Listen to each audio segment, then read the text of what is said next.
Good morning po sa Gabos. Pasensya na kung medyo halaba na ako. Kaya hali potong ko na lang tabi ining ko. Anyway, ang division procurement naman kita. Kaya same as last year, ang ipiperpeta na lang po is, ang kukumputed na lang so operation expenses. That is 2 pesos for the NFP and 1 peso for the milk. So, di ko na po sarong kung ano ang pwede makalunta duman sa 2 pesos and 1 peso. Usually, siguro kung kadakulan sa Indo, ginamit na duman sa howling. Sala-sala, baka kulang pa nga ni itong 3 pesos. Kulang pa. So, si Jobs, nagkuha sa Tansa Cavite, naglalabi siya kung pinidagdagan na 3 pesos. Kasi kulang na kulang. Anyway, so, ini po ang sample WFP. Piktawan mo na po ini sa mga nurses ng soft copy para i-edit na lang nindo.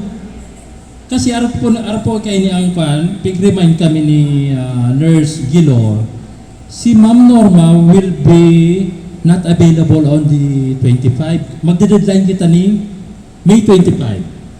Kaya itang maisubmit ini na mapirmahan ni Ma'am Norma by May 25 kasi mahali daw siya.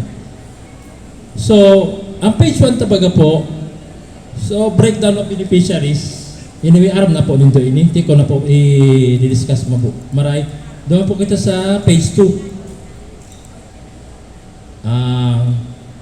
Duman na kita, i-kwa ko na lang, anyway, aram na po nindo ini, halos Gabos. Duman na lang ako, i-kwa ko na lang dili sa mga signatorista.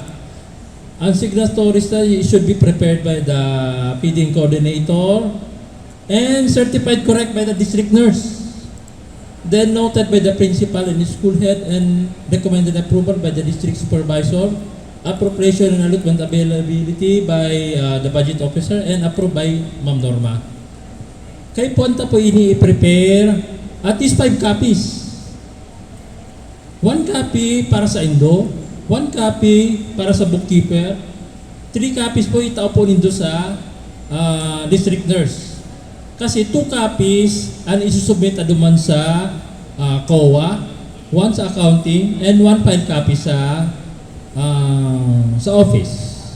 Then, please coordinate with your district bookkeepers para mag-prepare kang payroll.